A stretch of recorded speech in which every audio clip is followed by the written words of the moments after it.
Wow. High 80s. Oh, that'll be interesting. It's a little warm sometimes. Yes. All right.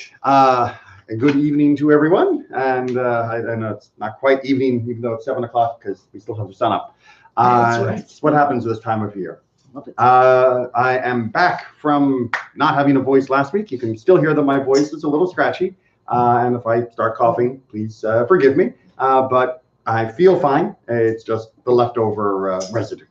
So we are going to tackle Mishnah tonight, Eduyot. We are drawing close to the end. We're just about at the end of chapter 7. And then we've got a few in chapter 8, and then we'll be off to a new topic.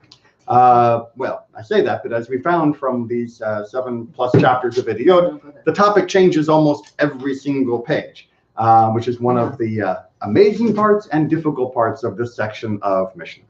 All right, so we're on 7:8 to the best of my memory, which means you're looking for the page that says Eduyot 7:8. And we are continuing with our discussion of purity and impurity. But this particular question is going to hinge on the topic that we've touched on before, which is what counts as part of an object and what is not part of the object. Because if something is an attached fixed piece of a particular vessel or pot or utensil, then whatever happens to it happens to the piece that's attached. If it's not a fixed piece but is simply set there for some reason, then it is not going to be affected in the same way. So we're going to see an example of something that may look identical in two different cases, but the ruling will be different because it's used very differently in each case. With that as an introduction, let's get some text. Natan has his own key, right? Yes. Oh, he pulled up great. Yeah, he has his own key. Mishnah 8. Yep. Menachem ben Signai testified concerning the ledge attached to the olive boiler's cauldron that it is liable to become impure, and concerning that of dyers that it is not liable to become impure, whereas they used to say the reverse. The ledge would be something on the bottom of the pot on the outside? No, that's actually the lip of the pot. Oh. So normally you have a pot, probably with a flatter bottom. Normally you'd have a pot, and the question is concerning the lip of it. Right? And there's even some discussion of whether the lip was like an added piece of clay that you put around the outside rim in order to sort of have as a ledge or a catch-all. And the question is, does that follow the same rule as that? Right? Can that become impure? Is that really part of it? Is that really a vessel, or is it not? And what he's saying here is that for the case of the olives, yes, it is. And for the case of the dyers, no, it is not. And the idea here of why he can say it's the same thing, but different between the two different professions, is that for the olive people, they will actually use that ledge, right? That is part of the usable surface area of their device. Whereas for the dyers, they would be careful to make sure the dye never gets anything like to that level. Right, the dye would always be down in here because you don't want to have dye sloshing over the top of your vat because dye is expensive. But when you talk about olives, you talk about something edible. Yes. So then I can understand why pure or impure. But when you talk about dye, something you would dye clothing with, or it's not about the purity or impurity of the contents of the pot. It's if let's say we've got this ledge and something falls against it that is ritually impure. Yes. Right, a dead lizard. Does the ledge become impure? Well, and can it transmit that impurity? And is it something that is susceptible to impurity? Yeah. And so with the olives, with the olive boilers, I believe, the olive boilers, yes, because they use the ledge, it is part of the utensil, it is part of the vessel. It can then be made impure. But for the dyers, it's just a little bit stuck on the outside. It's not actually intrinsic to the vessel, and therefore it is not susceptible to ritual impurity. It's the vessel that becomes impure, but not the contents of the vessel, right? Well, if there are contents in the vessel, then it will become impure. But even if it were empty, we still would be concerned with the vessel's purity status. I thought the vessel prevents the contents from becoming impure. Didn't we go with that with? You're thinking about when we had the question of when something comes into contact with the outside of a sealed vessel, right? So you got a jug and it's, closed up and all of that, and something touches the outside, then yes, we're not worried about what happens to the inside of the vessel. But if the vessel is open, like a cauldron, then we do have a concern. So if there was a lid on the cauldron, it would not. If it was sealed, which, assuming you're using this actually in use, it would not be the case. Gentlemen, welcome. So again, the main upshot of this, since I'm assuming nobody here is a dyer or a olive boiler, the main upshot here is this question of intention, right, and usage. That you can't make a one-size-fits-all ruling. What you can do is look through different cases and say, well, how is it used? What is the intention? What is the purpose? Therefore, is it part intrinsically of the implement? Is it not intrinsic to the implement? This is similar. Remember, we talked about like the idea of if you have a utensil and there is a hole in it and there's a loop, a string to hang it. Is that string part of the vessel or not?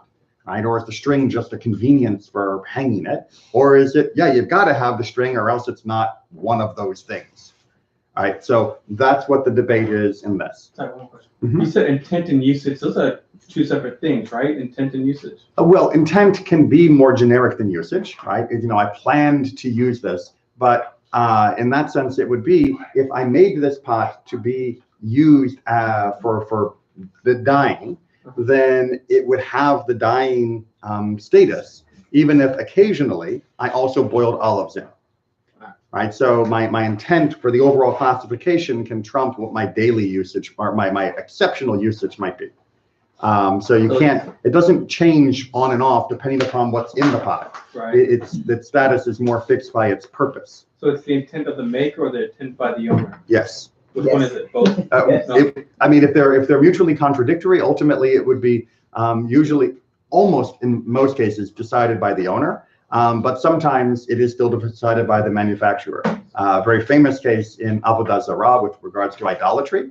If the owner intends for this to be a worshipped item, and you intend for it to be decoration for your bookshelf, the owner's intention matters.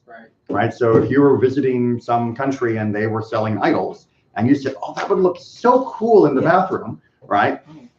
That you're still buying an idol. Even though you're thinking of it as being a decoration piece, they were thinking of it as being an idol. That's because you can't undo that. So the question I have is... You can't undo it. He could, which means if you tell the owner, hey, that's great, I want to buy this and put it in my bathroom, and the owner says, great, put it in the bathroom, it'll look great there, then, assuming that it's not a bathroom god, then it is actually considered to be desanctified because no one puts gods in their bathroom, except there were issues with Aphrodite and in bathhouses and all of that. But, no, I mean, the example is somebody made the cauldron for olives, and then, or vice versa, someone made it a dyer cauldron and said, oh, I can use that for my olives. Right. So then it would be more likely to follow the owner's intention and usage. Yes, because it's the same cauldron in both of these cases. Oh, it is. Yeah. Yep. Okay. So we good? Yes. All right. Let's move to 7.9, which is going to give us 4 very different topics. A whole different topic. Each one of these is going to be different.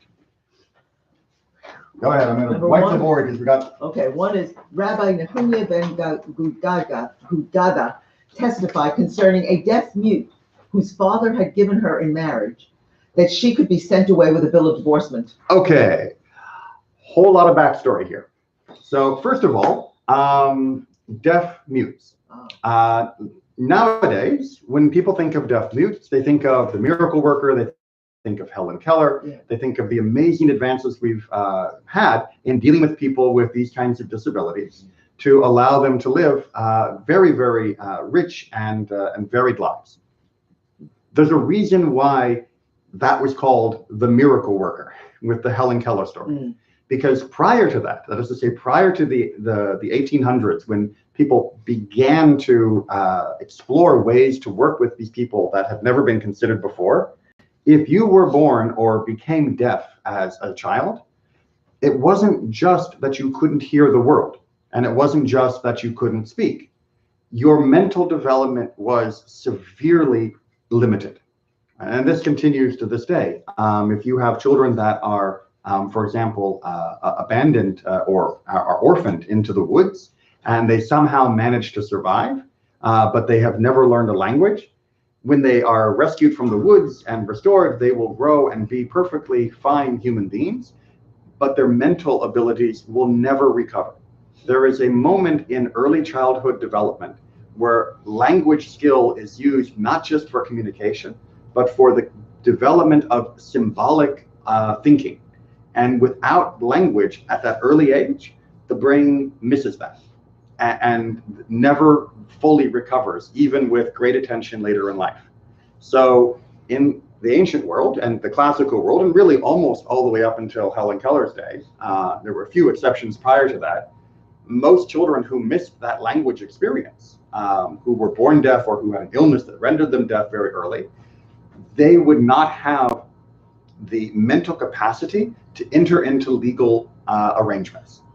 Right? So just imagine, for example, if I said this person was born with severe mental handicap, not deaf or mute, but in the modern world, severe mental handicap, like a very extreme form of autism, for example, in the modern world, and they inherited an estate worth $1 million. And someone came to them and said, hey, would you like to sell me your estate for $5? And the person makes a mark on the piece of paper. And I then go to the court and say, hey, look, he sold it to me for $5. Would the court honor that? No. The court would say this person is not of sound mind. They are not able to enter into a legal decision.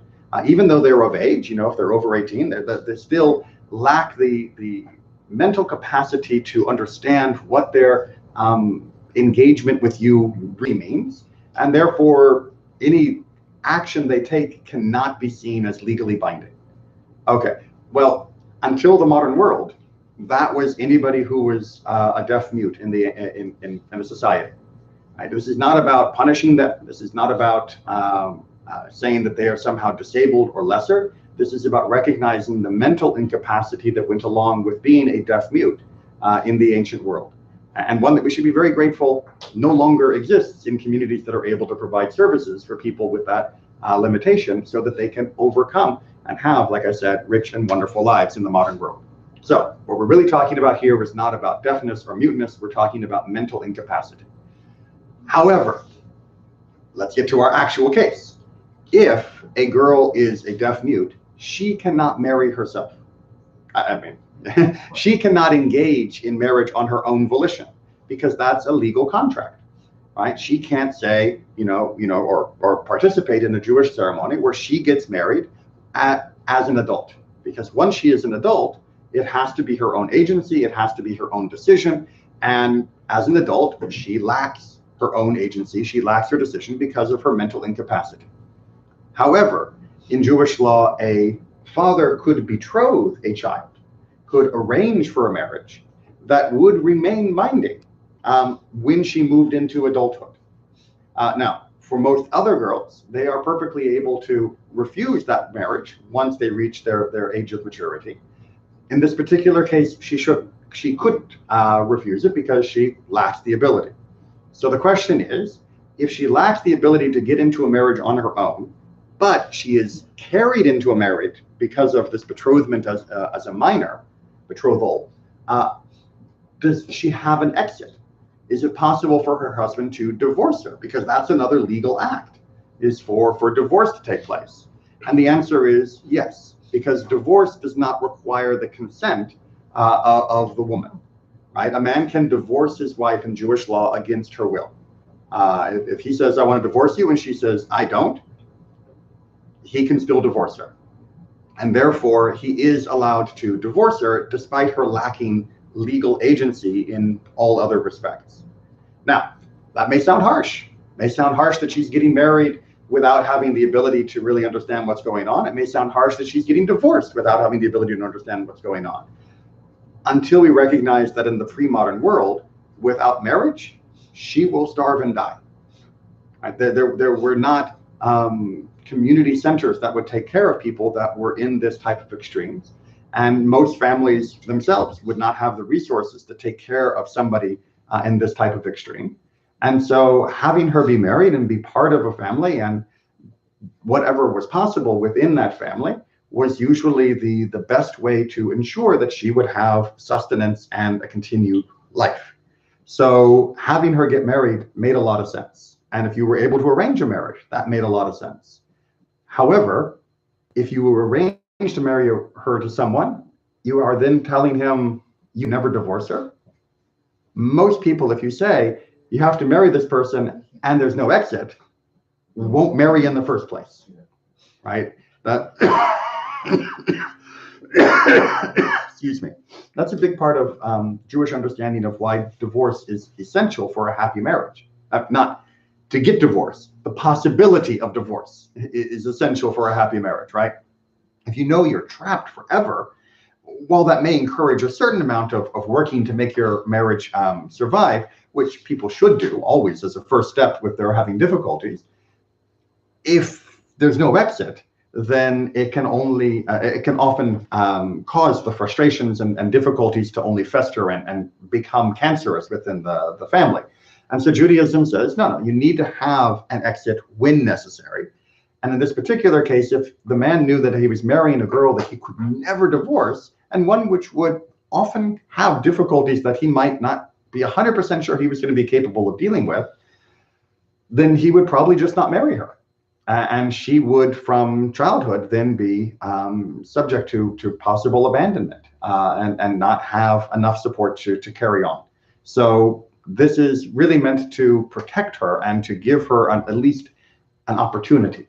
And for us, it should, of course, make us reflect on how much better our society is at taking care of people with needs and how we need to continue to provide those resources to take care of people that have these types of special circumstances, and be thankful that we live in the 21st century where the opportunities are so much more to both help as well as to give them independent lives in many respects. If the exit's so important, how come it's only something that the man has and not the female, with certain exceptions? Well, there aren't any exceptions except with court assistance. Yeah. So the court can work on a woman's behalf to free her from a marriage that needs to be ended. But it's not a question of the importance is what determines whether there's an exit or not. It was a question of the economic reality of the ancient world. The wealth was contained within the land, and the land was inherited by tribal affiliation, which was patrilineal. And so ultimately, it was the man who owned the land that provided the sustenance that made the family continue. And so it remained his jurisdiction of who was allowed to benefit from that land, which was ultimately what a divorce meant. It wasn't a question of, I love you, I don't love you. It was a question of, can you eat here or not? And that economic distribution was what skewed the imbalance of who had the right and not had the right to initiate a divorce. But as you rightly pointed out, the courts could always advocate on behalf of a woman, up to and including using physical intimidation on the man to force a divorce. And B, the rabbis also ensured that when a woman got married, that there would be a stipulation that should she be divorced, she would be receiving a ketubah, a settlement payment, so that she would not be immediately impoverished when thrown off his land. But you couldn't just say, I don't like this marriage, I want to leave, and give up all that stuff if you wanted to. No, but if there were grounds for divorce, then the court would advocate on her behalf. But just being unhappy with him isn't going to be grounds. Because of the unequal distribution of how things worked in the ancient world, which wasn't our creation, but what we were working with. But that's why in the modern world, when we have a secular form of divorce, it's usually much easier to have a woman initiate the procedures. The man goes along with it, and then the religious divorce is added as a simple conclusion to the civil proceedings. So it's not as contentious, and really that's redressed the power imbalance in the modern world. Yeah, I heard in the religious communities that can be a problem if the guy still doesn't want to do the divorce. It can be. It can be. There's still an issue of what's known as the agunot, of women who end up not receiving a official Jewish divorce from a reluctant ex-husband, secular ex-husband, but who doesn't want to give that religious divorce for whatever petty or mean reason. And that it's fairly rare. The conservative movement does have a solution for that, which is a retroactive annulment. And so we can just say, you don't want to give her a divorce? Fine, you were never actually married. Done. And that way we can free women in those states. But many of the Orthodox are reluctant to use that nuclear option. But we consider it the only humane thing to do in the modern imbalance. Second sentence. Concerning a minor, the daughter of an Israelite who married a priest, that she could eat teruma, and if she died, her husband inherited from her. Okay, so what's the question here? So eating truma is a stand-in for being fully enmeshed in a Kohanic family. Right, so if you are the daughter of an Israelite, right, you're just Joe Schmo, Jewish girl, right? You're not a Kohen, but you marry well, right? You marry a nice Kohen guy, right? You marry Mr. Cohen, Mr. Katz, whatever, and you go to his house now. When you go to his house, he is going to be receiving gifts from the community called truma. Now, those gifts belong only to the Kohen. Well, you're not a Kohen, right? Because you were born just Joe Schmo or Jane Schmo or Sarah Schmo. And now, are you allowed to eat his truma? And the Torah says clearly that yes, he and his household can eat the truma. So when you marry into his family, you get the right to eat his truma, right? That's Torah is very clear on that. So the Kohanim and Levim, they could marry whoever wants from different tribes. I won't say whoever they want. There were greater limits on the Kohanim than the rest of us. But by and large, exactly. But by and large, yes, they can marry someone from Judah. They can marry someone from Benjamin and whatever. And once we no longer had the tribal affiliation, they could marry just the rest of us. And that's, in fact, usual what happens, right? They don't always have access to enough available women descended from the Kohanim that are of eligible age when they need to get married. So they usually ended up marrying women that weren't born a Kohen. So what if someone is a Kohen, serving in the temple, married with someone from the tribe of Dan? Right, just a regular, yes. I mean, even after the tribal affiliation, second temple time. For some reason, because we saw that it's possible, she inherited land, right? But she needs to go there to work in her land. Right. So can he resign to his duty as a Kohen and become to be a regular person? So first of all, most of the Kohanim did not work 24/7 in Jerusalem. They had shifts. So they would serve local communities around Israel, and then they would have a rota of when their group, their clan, would be in Jerusalem. And so they would travel to Jerusalem, and then they would serve for a while, and then they'd go home.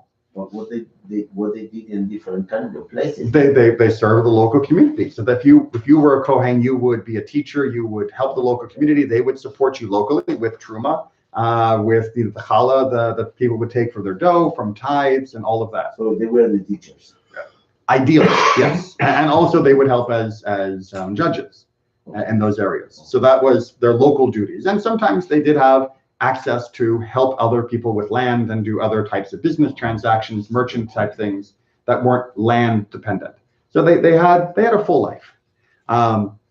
So that wouldn't be such an issue if she had land. Now, if she had land in Spain and she wanted to go collect her inheritance in Spain and he didn't want to leave Israel, then there would be an issue because that's a bit more of a question. But I think in any family, that would be a bit of an issue. If she wants to leave the country and he doesn't, then you're going to get some friction. Okay, so here the question is not about just can she eat the truma or not, because yes, a woman can eat the truma when she marries into the family. But a minor who's being married on her own behalf by her father, that's technically a rabbinic level of marriage, not a Torah level of marriage. Right? Torah level of marriage is the woman says yes. And when she becomes a mature adult, this girl will have the choice to say, yes, right, I want to be married to this guy. Prior to that, in that window between, when she's like 11 or 12 and she's being engaged to this Kohen family, is she allowed to eat the truma during that meantime? Right? that small window before she becomes a mature legally, not mature emotionally, young woman. And just remember that, actual childbirth did not start at 11 and 12. People grew up and they would be much older before they started actually having children, just in case you're wondering what we're doing with 11 and 12-year-olds. They weren't becoming mothers when they were 11 and 12. So I didn't understand. She was betrothed before being a bat mitzvah. So yes. She cannot marry. She couldn't marry on her own, but her dad can marry her for her, right? Because he can enter into a legal contract. She can't because she's a minor still. Okay. And so the question is that enough to give her access to the Torah-specific requirement that only the Kohen's wife family can eat the truma? And what he is saying is, yes, that is enough, right? Even though you might think she has to be a Torah-level marriage rather than rabbinic-level marriage, this is still part of the family, and she can actually eat the truma. And if she dies, she is enough of his wife that he would inherit from her, right? Rather than her father. She is part of his household in every direction. Make sense? Okay. Part 3. Concerning a stolen beam that had been built into a palace, that it might be restored by the payment of its value. All right, I've been waiting for this one forever because we actually have a visual aid in the room. The beam. Oh. All right, that's one thing I love about these rooms, these giant wooden beams. All right, so imagine you're a thief and you sneak into a construction site and you steal a beam and you run home and you build it into your roof. Well, what happens when you decide, I should never have taken that beam, right?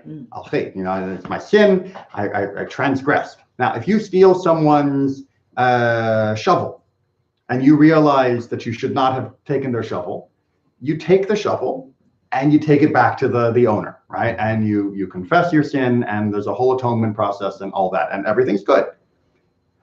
I built it into my roof. For me to take this beam back to him means destroying the house, basically. It's easy. They give the amount of money that the value of the that's what the Mishnah says. That's what the Mishnah just said. Yeah. But you say that's easy. But the Torah said to return the thing that you stole. So you might think, literally, I am supposed to tear down my house to take the beam. Yeah, but the truma, how many times when you cannot work with the truma, you convert to coins and you buy back? But that's not said explicitly for this, right? That's not said explicitly for stolen property. But so what the rabbis are doing here is making both a logical deduction by saying, in other cases, you can pay a redemptive value in order to compensate for something that is unavailable. And even though unavailable usually means totally gone, like you ate your neighbor's sheep, and so you can't give that back. This case, what we're talking about is something that still exists. Technically, I could take the beam back to him. But, and this is the second reason the rabbis do this, would I be more or less likely to confess my sin and do the atonement if I knew that doing so meant tearing down my house, right? If you put a hurdle in front of someone and say, not only will you have to give them back the value of the beam, which is already going to be a loss. I mean, you stole it, so it's not technically a loss, but it's going to feel like a loss. But not only do you have to give back the value of the beam, you have to give back the beam, which means all the other value of the rest of the house construction that has to be torn apart before you put the replacement in is going to be added to your calculation of, do I want to do this or not? You're just going to make it harder for people to confess and atone and fix their mistake. And anytime you put extra burden between someone and fixing their mistake, you make it less likely for them to fix their mistake. And as Judaism considers one of our chief goals in life, fixing mistakes, the rabbis wanted to make sure that it was as easy as possible for someone to fix that mistake. And if that means you leave the stolen beam in the roof and you hand someone, whatever cash that value is, then that's what you do. Make sense? Okay. 4, totally new topic, even though it's also talking about stealing, but with a similar rationale. Concerning a sin offering that had been stolen, and this was not known to many, that it caused atonement because of the welfare of the altar. All right. So remember I told you I stole a sheep? Well, imagine I stole a sheep, but I didn't eat the sheep. I took the sheep to Jerusalem to offer it as a sin offering. Right? So I'm going to Jerusalem with a stolen sheep to atone for my other sin. Right? Does it work? No. You need to bring a goat. Yes, it does. Yes. Yes, it does. But it says, we learned before that you cannot do a mitzvah with a stolen property. Yeah. Right? You steal your neighbor's lulav for Sukkot, and you shake it, you're not doing the mitzvah. Right? You steal your neighbor's tefillin, you put them on, you're not doing the mitzvah. You're just a crook. You steal your neighbor's sheep, you take it to or a goat, and you take it to Jerusalem, you do a sin offering, you've done a sin offering. That's why they love the Kohanim. Make everything for them. Not quite. Not the rationale that the rabbis have for why this leniency. Right? So there's two reasons. One, which is it encourages a person to actually bring the offering, which is very important. And two, it's the opposite. If you're a Kohen and someone shows up with an animal, how do you know if it's stolen or not? Right? You can't run the license plate. Right? You can't check to see if they have the pink slip and the title. So how do you know whether this is their animal or not? It would mean every single animal that was ever brought to the temple would always be suspect, which is why they have the phrase "is not known to many." Right? If everybody knows it's stolen, then no, you don't bring that. Right? If everybody saw you take the sheep and you're like, I'm stealing this sheep and I'm going to Jerusalem, and hey guys, this is a stolen sheep and I'm going to Jerusalem, and every time you stop, to get gas, you're telling everyone this, or refill your camel, then no, then that doesn't work. Right? You get to Jerusalem and everyone knows this is the stolen sheep. That stolen sheep is not going to the altar. But if it's not commonly known, then the priests are going to treat every sheep as though it is actually a sheep. But if the owner, the rightful owner of the sheep, he already designated it as chatat. No. That's what it says, sin offering. No. A sin offering that was stolen means a sin offering that was stolen, but an animal that became a sin offering but was stolen. Not that it was designated as a sin offering. Doesn't make sense. If somebody says, okay, I'm gonna take this sheep and this is my sin offering, right? Then in the middle of the night somebody comes and steals. Yeah. Right, that's a different version, right? Because that person would still have to take it to Jerusalem, right? This is saying, I've got a sheep outside, tomorrow that's lunch. And then someone speaks in, steals the sheep and says, I'm taking this to Jerusalem, right? It's the thief that designates it as being a sin offering, not the original owner. Right. Which, yes, we might consider, wow, what hypocrisy. You're robbing someone and yet you're taking a sheep for a sin offering. Well, yeah, welcome to humans. Yeah. Right? If you haven't noticed, humans can be a little hypocritical from time to time. And sometimes they will do things that sound good on one hand, but not so good on the other. Let's give a more contemporary example of this. Imagine somebody is a drug dealer, and they make $100,000, selling heroin or whatever. If they take that money and they donate it to a synagogue, is that count as tzedakah or not? Does that count as, should it be accepted or not? If the rabbi knows. If it's known by many, yeah. Right? If the guy shows up and says, I'm a drug dealer, here's $100,000, then no. On the other hand, how do I know you're not drug dealers? Yes. If you say, Rabbi, I'd like to donate $100,000 to the synagogue, am I going to tell you, let me see your accounting so I can be sure that you're not drug dealers? Now, this may sound a little hypothetical and far-fetched, but this is actually the problem that's right now striking a lot of American institutions that have received hundreds of millions of dollars. What? No, not from Madoff. Well, Madoff was a bit of an issue in the past, but I'm talking contemporary, from the companies that produced the opioid epidemic, right? That made all that money off of misleading and wrong information about the addictiveness of the new brands of opioids that came out. And they sponsored universities and hospitals and art, museums and all sorts of things around America and even in Europe and other parts of the world. And many of those places are now chiseling off the names. Yeah, and many others are also saying, take your money back. We don't want it. Right? So It's a little.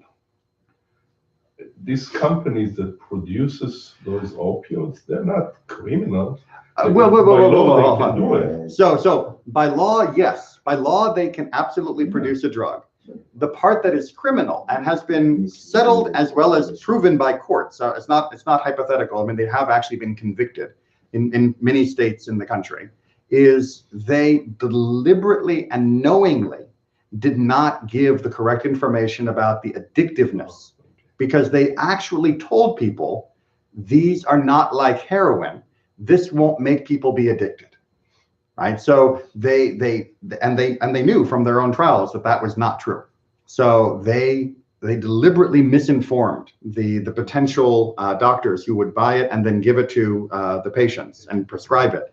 And that was one of the reasons why it hurt so bad. Sorry, didn't mean the pun there, because many people would go in, they'd get surgery, and they'd be just given a big bottle of oxycodone and oxytocin and all of these opioids. And the person would say, oh, but aren't opioids difficult? Because like codeine, you got to be careful with codeine. Like, no, this stuff is new. It's different. It doesn't have that same problem. And people got addicted. And then once they ran out of that, or it didn't give them the same high anymore, now they're looking for heroin and other forms to get that same fix. So this was actually criminal. It's been proven in courts, and I think we can say that they are criminal. That the drugs. Is it criminal in the Jewish law? Yes, to deliberately mislead someone when you're selling them a product, especially the one that has life or death effects, is absolutely criminal under Jewish law as well. Again, it's one thing to say we didn't know, like thalidomide back in the 60s, which was the drug that was used for morning sickness for women that caused many birth defects for the fetus. They didn't know that thalidomide would do that. They knew that it would stop nausea, and they used it for lots of people, and they didn't know that with pregnant women it would cause those problems. So that was just, sorry, that was a total surprise. But if you know that something is deadly or has these other problems, and you do it anyway and lie about the deadliness, that's a sin. that is a big sin. The other thing about the stolen animal that brings as a sin offering. Part of the idea of the sin offering isn't it that the priests, this is their food. This is part of what they were. Well, that was kind of what Natan was hinting at, with a little bit of. I know what he's hinting if we don't let them bring them, then we won't get to eat. Because that's what it is. And this is the food for the priest. So if you're going to say none of those animals can be used, the priest will starve. You can't do that. I wouldn't say that. If all of Israel were righteous and none of them ever committed any transgressions, the priests would still eat fine. Right? Yes, if none of them. If none of us ever had to bring a sin offering, they would do fine. And we know that by historical evidence, because when the temple fell and the sacrifices stopped, we still have Kohanim. They didn't all starve to death. So they were taken care of, and we're good. So we would rather everyone stop sinning, even if it meant a small reduction in the amount of meat that the Kohanim would receive. Check every animal that was being brought as a sin offering. Well, they couldn't. This was a stolen animal. We can't take it. That would not work very well at all. Well, I mean, they physically can't. Right? No, I mean, one goat looks like another goat. Exactly. One cow looks like another cow. Right. So you just accept them as a sin offering as it comes. Exactly. You don't keep looking into it and saying, oh, no, sorry, this isn't good enough. Correct. Yeah. Correct. Yeah. Quick question. If it's a male goat, though, that would, they're supposed to be a sin for one thing, that would clear your sins for everything, even the fact that you just stole the goat, right? You're really trying to game the system. Going back to what we talked before. So, not exactly, right? Because you still have to actually atone for the sin, right? You still have to feel contrition. And if you're using a stolen animal, then you don't feel contrition, right? You can't say, man, I feel really bad about stealing this watch from you. Yeah. No, if I feel bad, I'm giving it back, right? I can't show contrition while still using what was stolen, which is why that beam was such an issue. That, if I feel bad, I got to do something about the beam. I'm not going to tear down the house, but I can at least give the value. And, if I'm going to use the sin offering, I'm still not feeling bad enough to actually return it. So that's not called repentance. And the This says it caused atonement. Yes. It still was a valid sin offering, right? So for the sin that they were bringing it actually was still legitimate. Now, why is that the case? Because without doing that, then what you've basically said is that the priests would never know if the offering that they were doing was a valid offering or not. And if it's not a valid offering, it can't be brought to the altar, right? You're not allowed to do a fake offering at the altar in Jerusalem. The same way that if I am walking down the street, I can't just recite blessings for fun, because it's what's known as a bracha levatala, a nullified blessing, right? A wasted blessing. And so too, the rituals of the temple were not something that we could just do. You know, if someone just showed up and said, hey, you know what, I've got a cow, and I don't actually have a reason for bringing it, but I really want to just watch how you slaughter it on the altar. I don't want it to be like, you know, a free will offering. I don't want it to be anything else. Just show me what you do. No, they couldn't do that. So it had to be a legitimate offering, or else every offering would be suspect. So yes, it's not the usual circumstances, which is why it has to be spelled out.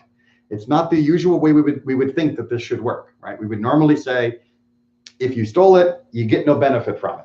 But in this particular case, because of the overall needs of the community, which is, I believe, the idea of the use for this welfare of the altar, in order to make sure that the altar not be constantly in suspicion, that maybe this is an invalid offering, maybe this is an illegitimate offering, maybe this has the wrong intention, then all of them have to be given an acceptance, even though we know that some of them could be illegitimate in their original creation, because it was from a stolen property. And it still has to be, you know, without blemish and all the other ritual requirements. But there are some things we can't check, and if we can't check them, then to reject them would be to reject everything. And since we can't reject everything, then we have to do it. And if we're doing it, then it's got to be legitimate. I'll give you a modern example for marriages. Right? There are questions of, well, what happens if the marriage was agreed upon, the ceremony took place, and it was consummated, and then, let me just make sure that's not a technical thing. No. And then there is a feeling of regret, right? Or even someone says, oh, well, you know, I forgot to mention something before we got married. I didn't tell you about X. Now, there are certain things that if you didn't tell the person about, that does annul the marriage, right? If you get married under false pretenses, like, you know, I told you a fake name, or I told you that I was, you know, a rocket scientist, but really I've been unemployed for 8 years. Right? There are certain things that can annul a marriage retroactively if it was false information. But if you say, oh, well, you know, it turns out I'm actually not a natural brunette, right? That would not necessarily annul the marriage, because to annul it would mean that every other marriage, we'd be all sitting there going, I wonder if it's going to be annulled, right? Maybe there's a secret in the closet. Maybe they're not really married, because maybe there's something they haven't told the other person. And if you leave open that wide of a window of doubt, then everything becomes suspicious. Everything becomes potentially illegitimate.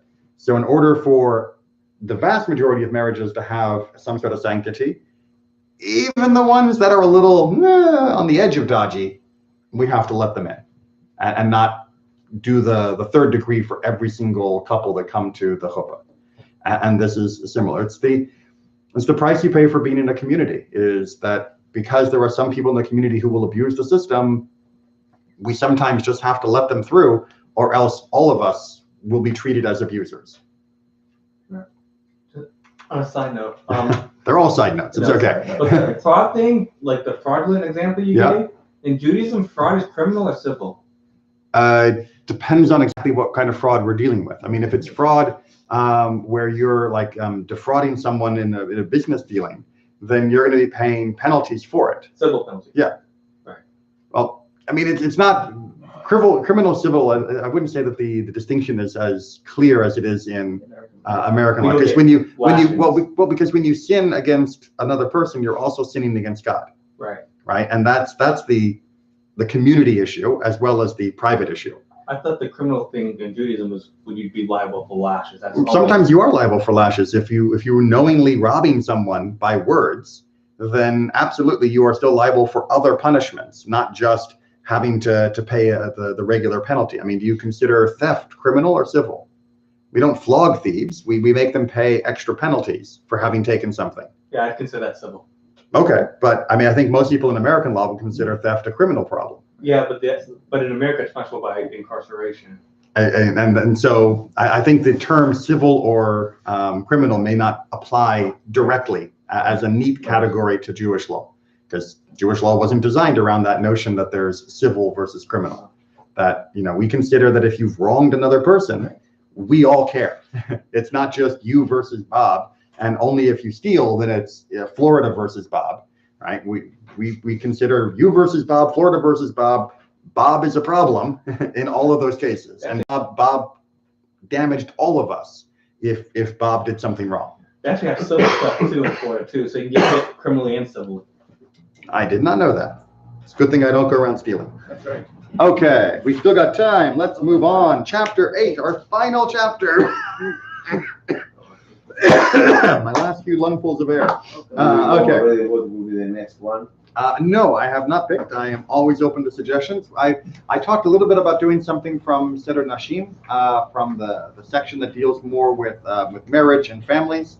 If people don't mind, I'll simply pick one of those. But if you have another preference of a piece of Mishnah you'd like to work on, just let me know. But let's go. Going back to Pirkei Avot. I'd like to go forward. We did Pirkei Avot, and there are so many great classes about Pirkei Avot, online. So many great books on Pirkei Avot. I find the other sections of Mishnah don't get enough attention. So, which is great. I mean, but What is that? Another one. 8-1, please. Rabbi Joshua ben Bakira testified concerning the blood of carcasses that it was pure. This may sound familiar. It is, but this is familiar and corroborating testimony, right? So we already learned this way back in 5:1.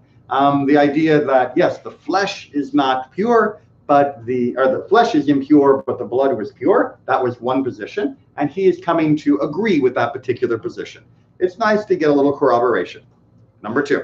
Rabbi Shimon ben Bakira testified concerning the ashes of purification, that if a defiled person had touched part of them, he defiled the whole of them. All right, go ahead and read Rabbi Akiva's edition. Added in regard to the fine flour, the incense, the frankincense, and the coals, that if a tevel yom had touched part of them, he had made the whole of them unfit. Okay, we'll come back to tevel yom because it's not that important to start with, but we're talking about a person that's impure.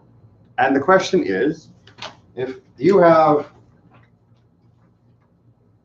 that's a pile, right? You got a pile, and whether it's ashes or flour or any of the other things that Rabbi Akiva is listing, and someone comes along, Mr.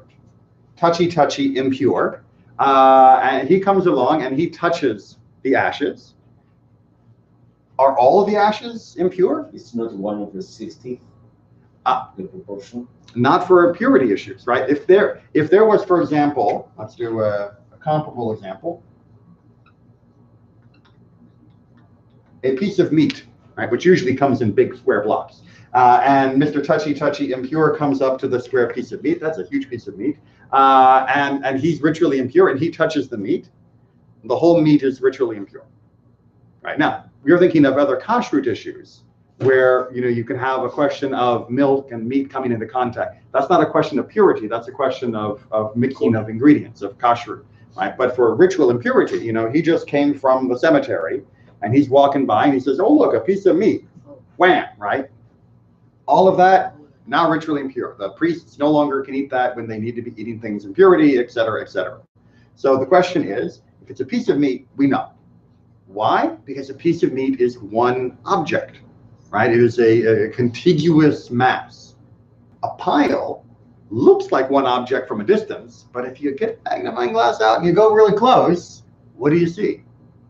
Right? Thousands and thousands of little pieces, and the same with the flour, and the same with the frankincense, and the same with coals, which may be even more visible to the naked eye. And so the question is, do we count the pile as a pile, or do we count it as thousands and thousands of separate things, and only the ones he touched, those have been made impure, but the rest of the pile is perfectly fine? And the position is, all of it is one, right? This is a group thing. So if you reach into the pile of ashes and you're ritually impure, you've now rendered the entire pile of ashes impure. Because how can you count the particular pieces of ash? Touched, yeah. Exactly. Yeah. So logically, it's also impossible. Just like I cannot pull out the cells of the meat that I touched, so too I cannot pull out the pieces of ash that I might have touched and leave only pure ash behind. But it also is a real pain when talking about this ash, because this ash is the ash of the red heifer, which we had our special maftir last week during services, right? And this was the ash that you would use specifically to sprinkle on someone who was ritually impure in order to make them pure.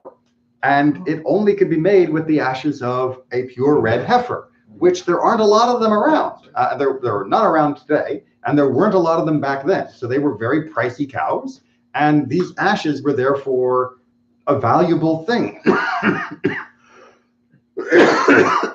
Sorry, I think my cough medicine's wearing off.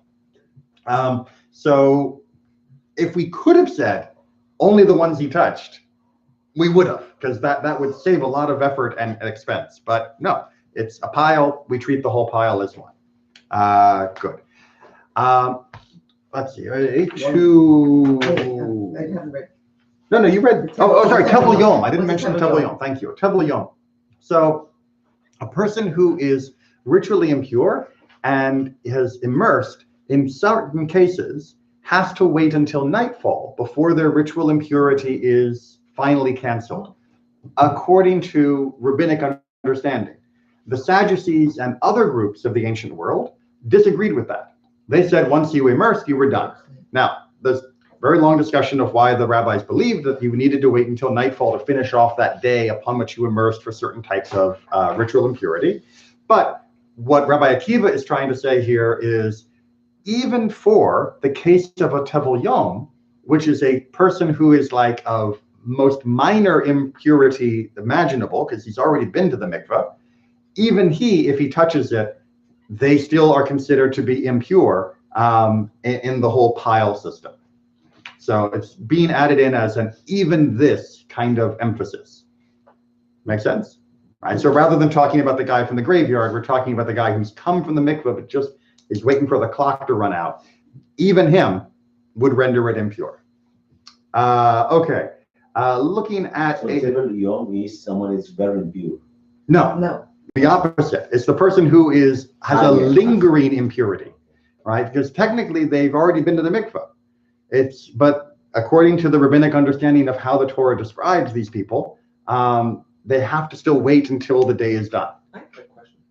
So, Cassie, if their impurity ends at the end of the day, how come the pile's impurity doesn't end at the end of the day? Because once they're transferred their impurity to it, it's now impure, and they're not a person who's been to the mikveh, right? So therefore, you have to wait for them to. There's no clock for them. Their impurity only ended because they went to the mikveh. If they had gone to the mikveh, the impurity doesn't end. Right. And you can't wash the powder. Well, you can kind of, but then it all goes away. Oh, yeah, then you got mud. Very much an You're ash. supposed to mix that with water anyway. You are, while it's still pure, Pure.